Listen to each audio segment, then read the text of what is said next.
ഒന്ന് കാണാൻ വന്നതാ. എന്നതായി നേരത്ത്?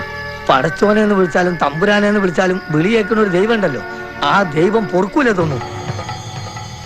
ആ കുട്ടി ഇതുവരെ ഒന്ന് കരഞ്ഞിട്ടില്ല. ആ കണ്ണീര് പക്ഷെ നിലത്തല്ല വീഴ, ഈ നെഞ്ഞത്താ. അത് വീണടം പൊള്ളിപ്പോവും. അവള് കരളൊരുക്കി ഒന്ന് ശപിച്ചാൽ ഈ ജന്മം പാഴായി പോകും. നന്നാവില്ല, ഒരു കാലത്തും നന്നാവില്ല.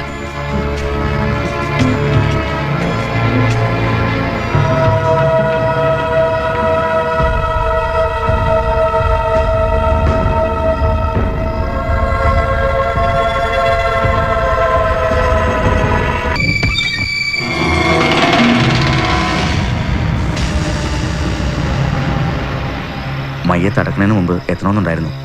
വൈകി. മംഗലാപുരത്തായിരുന്നു. കഴിഞ്ഞതൊക്കെ ഞാൻ വിട്ടു. ഇനി കാര്യങ്ങൾ നിനക്ക് തീരുമാനിക്കാം. ഈ വീട്ടിൽ നിന്ന് ഇറങ്ങാതിരിക്കാനുള്ള വഴിയൊക്കെ ഞാൻ നോക്കിക്കോളാം. പക്ഷേ അതിൻ്റെ ഒരു ഗുണം എനിക്കും കൂടി ഉണ്ടാവണം. നിന്റെ ഒരു അവസ്ഥ നീ ഒന്ന് മനസ്സിലാക്ക്. ഒരാളും ഉണ്ടാവില്ല നിന്നെ സഹായിക്കാൻ. മര്യാദക്കാണെങ്കിൽ ഞാനുണ്ടാവും എന്തിനും. നിന്നോട് പുറത്തിറങ്ങാനാ പറഞ്ഞത്. ഏയ് ഒച്ച വെക്കണ്ട. നബീസ് താത്തനെ ഞാൻ പറഞ്ഞയച്ചു.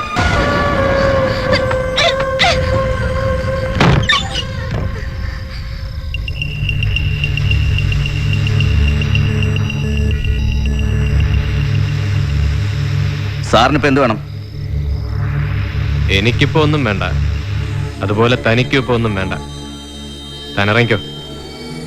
കാര്യങ്ങളൊക്കെ നമുക്ക് നാളെ പകൽ വെളിച്ചത്തിൽ തീരുമാനിക്കാം. ഇതെന്റെ കാര്യം. ഇതെപ്പോ എങ്ങനെ വേണമെന്നൊക്കെ ഞാൻ തീരുമാനിക്കാം. സാറ് പെട്ടെന്ന് സ്ഥലം വിടാൻ നോക്ക്.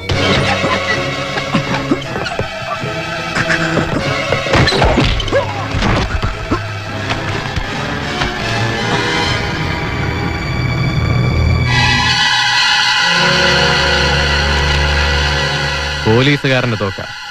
ഇതിനകത്ത് കിടക്കുന്ന ബുള്ളറ്റിന് അറക്കൽ അബൂബക്കറിന്റെ മോനെ തിരിച്ചറിഞ്ഞ് സല്യൂട്ട് ചെയ്യാനുള്ള വിവേചന ബുദ്ധിയില്ല. അതുകൊണ്ട് മോനെ ഷെറീഫേ, നീ ഇറങ്ങിക്കോ.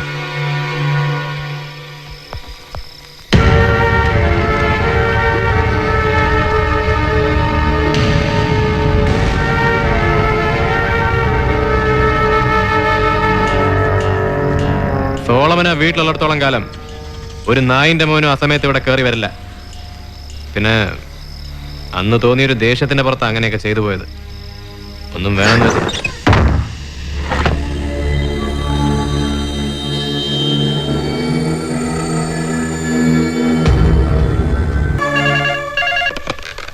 ഹലോ. ആ സോളമന, ഞാൻ മംഗലാപുരത്ത് നിന്ന് കുറച്ച് ദൂരെയാവുള്ളത്. സബ് ഇൻസ്പെക്ടറുടെ ഒരു സഹായം എനിക്ക് വേണ്ടി വരും. എന്നാ? രാത്രി നമ്മുടെ ഒരു കണ്ടെയ്നർ ആ വഴിക്ക് വരും. ബാക്കി റൂട്ട് എല്ലാം ക്ലിയറാ. അവിടെ എത്തുമ്പോൾ ഹൈവേ പിടിക്കണ്ടെന്നും പറഞ്ഞിട്ടുണ്ട്. ഇൻസ്പെക്ടറെ നമ്മുടെ ഏരിയ ഒന്ന് നോക്കിക്കൊള്ളണം. ആ, ഇവിടെ കുഴപ്പമൊന്നും ഉണ്ടാകത്തില്ല, ഞാൻ നോക്കിക്കൊള്ളാം. നമ്പർ എന്നാന്ന് പറ. ആ, സാറിനെ കാണാൻ ഒരാള് രാജാക്കാട് സ്റ്റേഷനിൽ സാറിൻ്റെ കൂടെ വർക്ക് ചെയ്താന്ന് പറഞ്ഞു. ഒരു ചാണ്ടിക്കുഞ്ഞ്.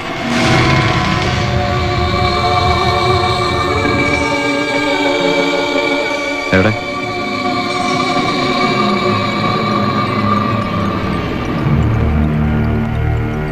എന്നാടാ ഇവിടെ? സാർ അത് താൻ വാ. താൻ കാര്യം എന്നതാന്ന് പറയണം. താൻ ആരോടെങ്കിലും വല്ല വിവരക്കേടും വിളമ്പിയോ?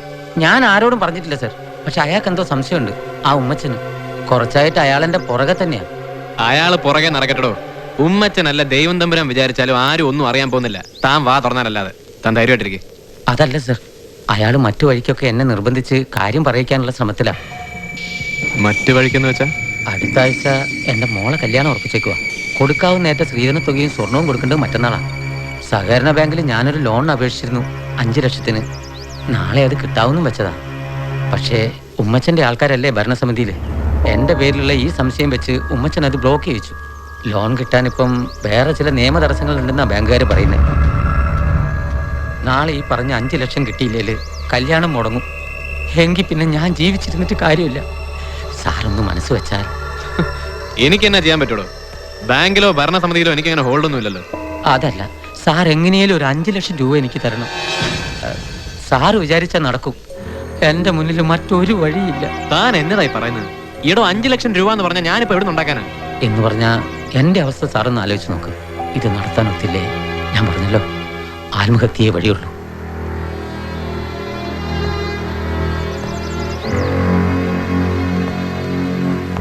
രണ്ടു ദിവസം മുമ്പ് ഉമ്മച്ചൻ ഒരാളെ വിട്ടായിരുന്നു എന്നോട് സംസാരിക്കാൻ. ലോൺ പാസ്സാക്കി തരാൻ അയാൾ വിചാരിച്ചാൽ പറ്റും. ഡെന്നീസിന്റെ ശവം എന്ത് ചെയ്തെന്ന് ഞാൻ അവരോട് പറയണം. എനിക്ക് എന്റെ മോളുടെ കല്യാണം നടത്തണം സാർ.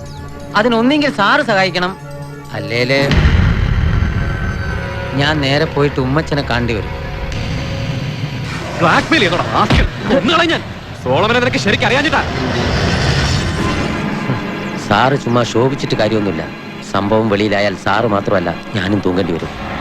എൻ്റെ മോളുടെ കല്യാണം കഴിഞ്ഞിട്ടാണെങ്കിൽ തൂങ്ങാനും ഞാൻ റെഡിയാണ്. സാറൊന്ന് ശാന്തമായിട്ട് ആലോചിക്ക്. ഞാൻ വെയിറ്റ് ചെയ്യാം. എനിക്ക് നാളെ വൈകിട്ടത്തേന് കാശുമായി അങ്ങ് എത്തിയാൽ മതി. താൻ പോയിക്കോ. കാശ് നാളെ വൈകുന്നേരം ആകുമ്പോഴത്തേനും ഞാൻ അങ്ങ് എത്തിച്ചേക്കാം. ഞാൻ പോകാം, പക്ഷേ നാളെ സാറ് വാക്ക് മാറ്റി പറയരുത്. നിർത്തണോ? സോളമൻ പിഴയാ, ഭൂലോക പിഴയാ. പക്ഷെ സോളമൻ ഒരു വാക്ക് പറഞ്ഞാ ആ വാക്കേ ഉള്ളൂ. താൻ ചെല്ല്. നാളെ കാശ് കിട്ടിയില്ലേ സോളമൻ ജീവിച്ചിരിപ്പില്ലെന്ന് കൂട്ടിക്കോ. സാറിനെന്താ ഒരു ടെൻഷൻ പോലെ? പറയാം. ഞാനൊരു ചെറിയ ഫിനാൻഷ്യൽ ക്രൈസിസിലാണ്. തനിക്കോ അബൂബക്കർ ഹാജിക്കോ എന്നെ സഹായിക്കാൻ പറ്റണം.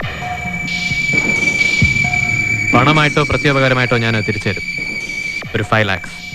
അബൂബക്കർ ഹാജി എത്താൻ വൈകുമെങ്കിൽ താൻ തന്നെ അറേഞ്ച് ചെയ്യേണ്ടി വരും. 5 lakhs എന്ന് വെച്ചാൽ 5 ലക്ഷം രൂപ. എനിക്കറിയാം, അതൊരു ചെറിയ എമൗണ്ട് അല്ല. പക്ഷെ അറയ്ക്കൽ അബൂബക്കർ ഹാജിയുടെ മകൻ ഷെറീഫിന് ഞെട്ടാൻ മാത്രമുള്ള വലിപ്പം അതിനില്ലെന്നും എനിക്കറിയാം. എന്നാര് പറഞ്ഞു സാർ? 24 മണിക്കൂറും കണ്ണും തുറന്നിരിക്കണം ഞങ്ങൾക്ക് 10 രൂപ ഉണ്ടാക്കാൻ. നിങ്ങൾക്കതിന് ഇരുന്നിടത്തിരുന്ന് വെറുതെ ഒന്ന് കണ്ണടച്ചാൽ മതി. അപ്പൊ പിന്നെ പണത്തിന്റെ വില അറിയുന്നത് നിങ്ങൾക്കാണോ ഞങ്ങൾക്കാണോ? പിന്നെ സ്നേഹവും സൗഹൃദവും ഒക്കെ ശരി, പക്ഷെ പണം എപ്പോഴും പണം തന്നെയാ. അവിടെ സ്നേഹവും ഇല്ല, സെന്റിമെന്റ്സും ഇല്ല.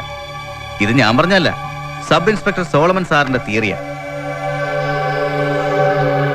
ഷെറീഫെ, സംസാരിച്ച് കളയാൻ എനിക്കിപ്പോ സമയമില്ല. എനിക്കറിയേണ്ടത് ഇത്രയേ ഉള്ളൂ, യെസ് ഓർ നോ. കാശ് കിട്ടുവോ ഇല്ലയോ?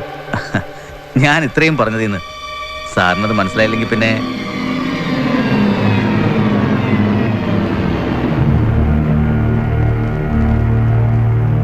ഞാൻ അന്വേഷിച്ചതായിട്ട് പറഞ്ഞേക്ക് അബൂബക്കർ മുതലാളിയോട്.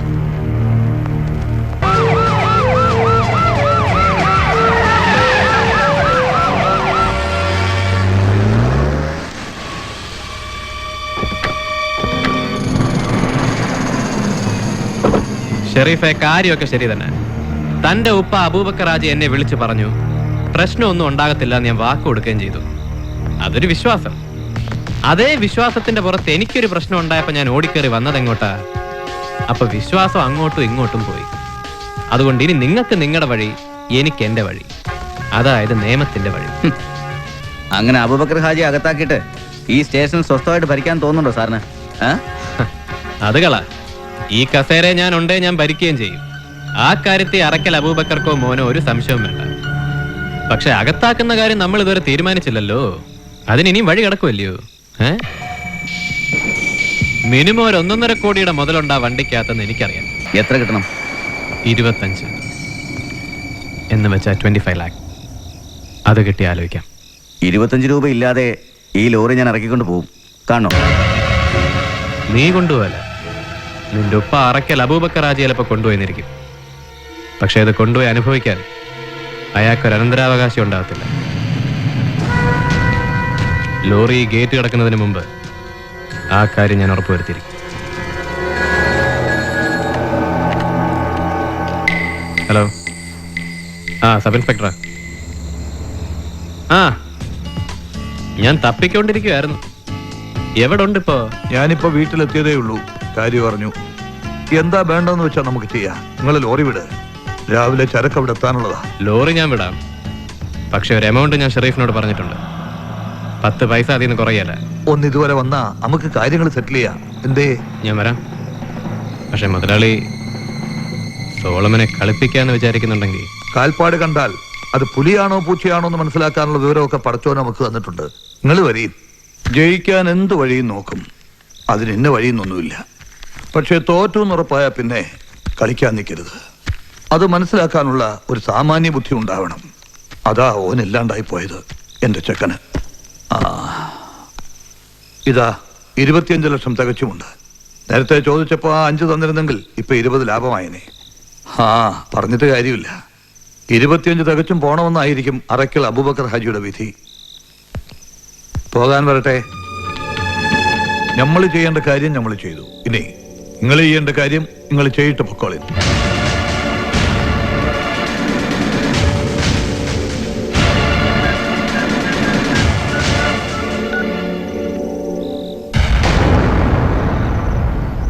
പിള്ളേ, ഞാനാ. വണ്ടി വിട്ടേക്ക്. വേണ്ടൊന്നും വേണ്ട, ഞാൻ വരാം. എന്നാ ഇറങ്ങിക്കോളി.